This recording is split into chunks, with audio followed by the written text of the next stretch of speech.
In the rich and colorful world of Japanese myths, there's an incredible story about a sword called Futsuno Mitama, known for being the seventh unique sword of its kind.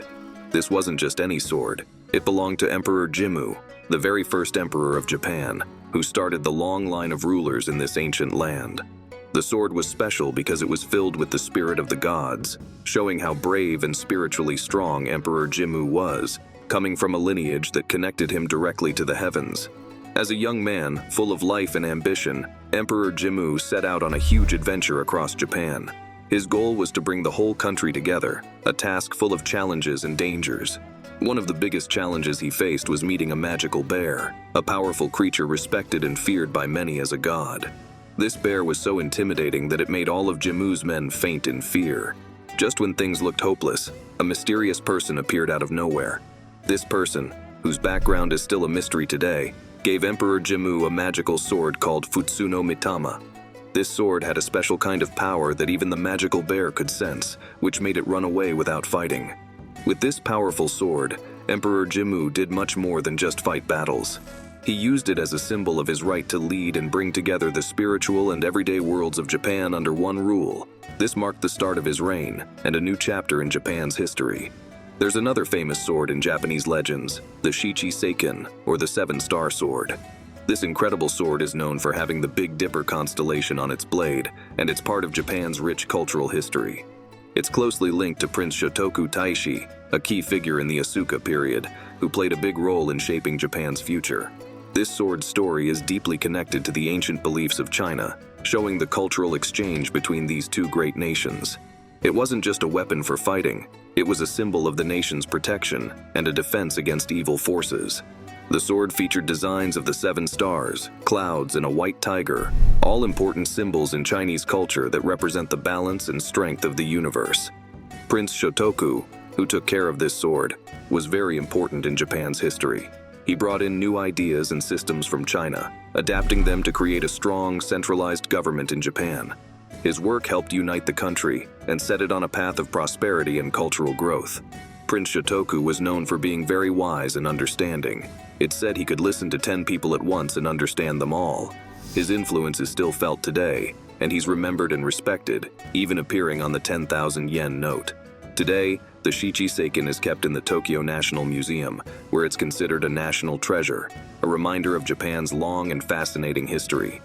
Deep within the vast and mystical world of Buddhist stories, there's a special sword known as the Kurara-ken. This isn't just any sword, it's the fifth of its kind and holds a very special place in the spiritual journey of many. Given to the powerful deity Fudo-myo-o, who plays a big role in Buddhism, the Kurara-ken is much more than something to fight with. It's believed to have the incredible power to fight off three big problems that hold people back: greed, anger, and ignorance. These aren't small challenges, they're big barriers on the path to understanding life's true meaning, and the Kurara-ken is seen as a key protector against them. The name of this powerful sword comes from an ancient story about a dragon called Kurikara, found in old Sanskrit tales. This dragon isn't just any creature, it's seen as part of Fudo-myo-o himself. The picture of this dragon wrapped around the sword is a strong reminder of how our worldly wants are tied to our quest for spiritual freedom. This dragon, and the story it brings, shows us the strength needed to break free from our earthly struggles and reach a higher state of awareness. Fudo-myo-o, the deity who carries the Kurara-ken, is extraordinary. He's considered the most important Buddha, a figure of immense spiritual power. His appearance is intense and fierce, different from the peaceful images of other Buddhas. But this fierce look doesn't mean he's mean. It actually shows his deep care for all living things. His scary face and the flames that often surround him in pictures are symbols not of harm, but of his promise to help people break free from their own problems. With the Kurara-ken, Fudo-myo-o aims to help those who feel lost, using the sword not to cause harm, but to save. In his hands, the sword lights the way for those caught in the confusion of the physical world, helping them see the path to true understanding. His strong actions are seen as acts of kindness, meant to wake up the spirit from its sleep filled with material desires. The story of the Kurara-ken goes beyond simple tales. It represents the ongoing battle within ourselves between our basic instincts and our higher spiritual goals. According to Buddhist teachings, this sword challenges us to face and defeat the darker parts of ourselves. Fudo-myo-o, with this sword by his side, acts as a guide and protector on this difficult journey, offering both his fierce protection and gentle care. On the other hand, there's another mysterious and highly valued sword in Japanese legends, known as the Shichishi-to. This sword, with its unique look featuring 3 blades sticking out from each side, captures the imagination not only of those who study history, but also of people who love stories, movies, and cartoons. Though it looks like it would be powerful in battle, it's thought that its main purpose was for ceremonies, a symbol of leadership and spiritual power, rather than a weapon for fighting. The Shichishi-to is incredibly important for understanding Japan's early history. Its blade has inscriptions that have puzzled experts for a long time, hiding clues about the past. While not all of its secrets have been unlocked, it's believed that the sword was a gift from Korea in the year 369, a sign of friendship between nations at a time when such gifts meant a lot. This sword also helps fill in gaps in what we know about Japan's history, especially during a time known as the blank century, when not much was recorded. This makes the Shichishi-to not just an old relic, but a crucial piece in the puzzle of Japan's story. In the rich tapestry of Japanese myth, there's a story about a magical spear called Ameno-nuhoko. This isn't just any spear. It's believed to have shaped the islands of Japan, turning the endless sea into solid land. The story starts with 2 important gods, Izanagi and Izanami, who were given the task of creating the world. Standing on a bridge between heaven and earth, they used Ameno-nuhoko to stir the waters below. As they did, drops from the spear fell into the ocean and turned into land, starting with Onogoro Island. This moment marked the beginning of Japan's story, a land brought into being by divine action. Even though Ameno-nuhoko is a mythical weapon, not something you can see or touch, its story and what it represents remain important to Japan. Artists over the years have depicted this moment of creation, showing the spear reaching down from the heavens, symbolizing the connection between the gods and the earth, between the chaos of creation and the order that followed. These artworks are more than just beautiful. They remind people of Japan's divine origins and the powerful forces of creation according to their beliefs. Another legendary sword from these myths is the Totsuka-no-tsurugi, which has its own epic story. Susanoo, another god from these myths and the son of Izanami, was sent away from heaven because of his wild nature.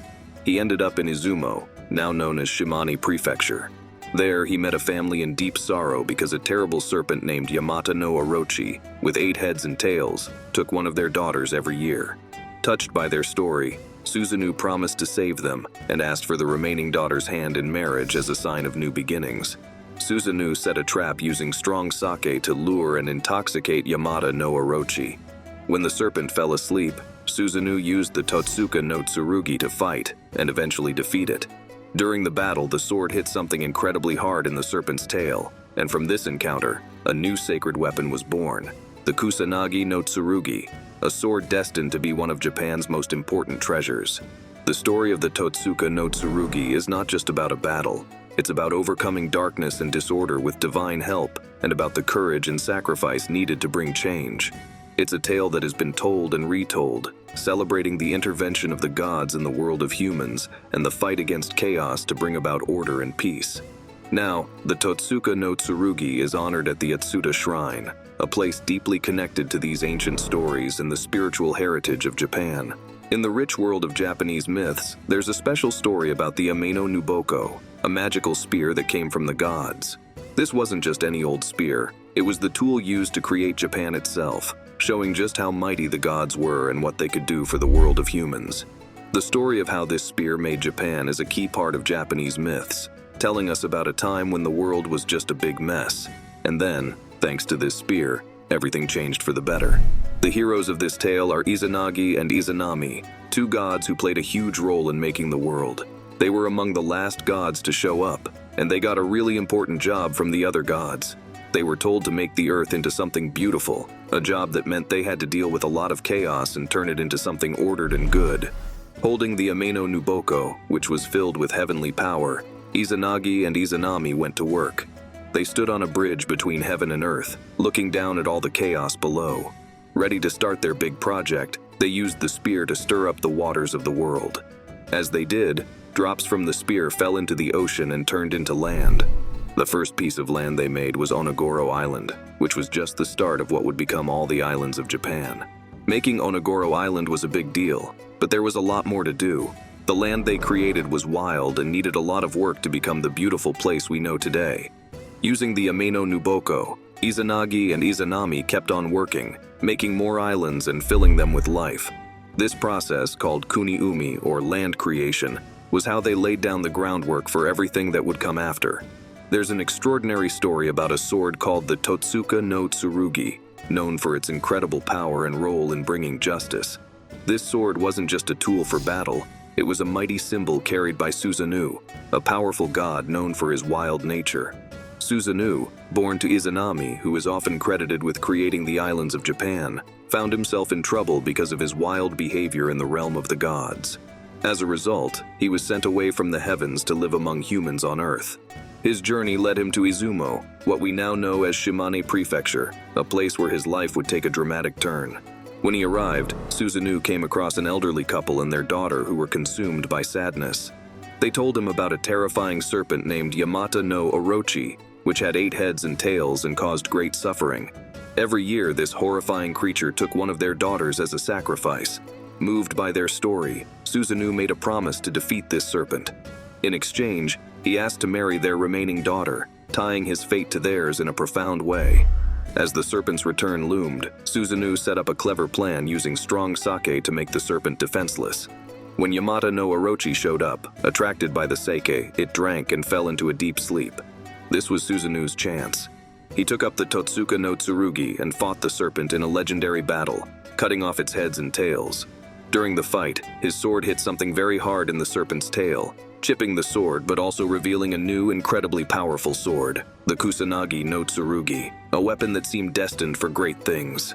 The Kusanagi-no-tsurugi, also known as the grass-cutting sword, is more than just a weapon from old stories. It's a symbol of the spirit and history of Japan, held in high regard and considered one of the country's greatest treasures. From its dramatic discovery during Susanoo's battle to its time with Yamato Takeru, another legendary hero, the sword's story is filled with moments of divine help, bravery, and the ongoing fight for what's right. Yamato Takeru, known for his courage, faced many challenges sent by his father, the Emperor. His mission was to deal with the rebellious groups and powerful spirits causing trouble across the land. His journey was dangerous, but it was also a path to greater understanding and showed how much the gods favored him. The story of how the Kusanagi-no-tsurugi got its name is especially interesting. Yamato Takeru found himself trapped by enemies who had set the tall grass around him on fire. In a moment of great danger, he discovered the true power of the sword. With a quick swing, he cut the grass, changing the direction of the flames and saving himself. This miraculous moment is why the sword is called the grass-cutting sword, a name that captures its incredible ability to change the course of events. Today, the Kusanagi-no-tsurugi is more than just a legendary sword. It's one of the 3 sacred treasures that show the rightful rule of the Emperor of Japan. Kept at the Atsuta Shrine, it's a sacred symbol of the deep connection between Japan's imperial family and the mythical beginnings of the nation.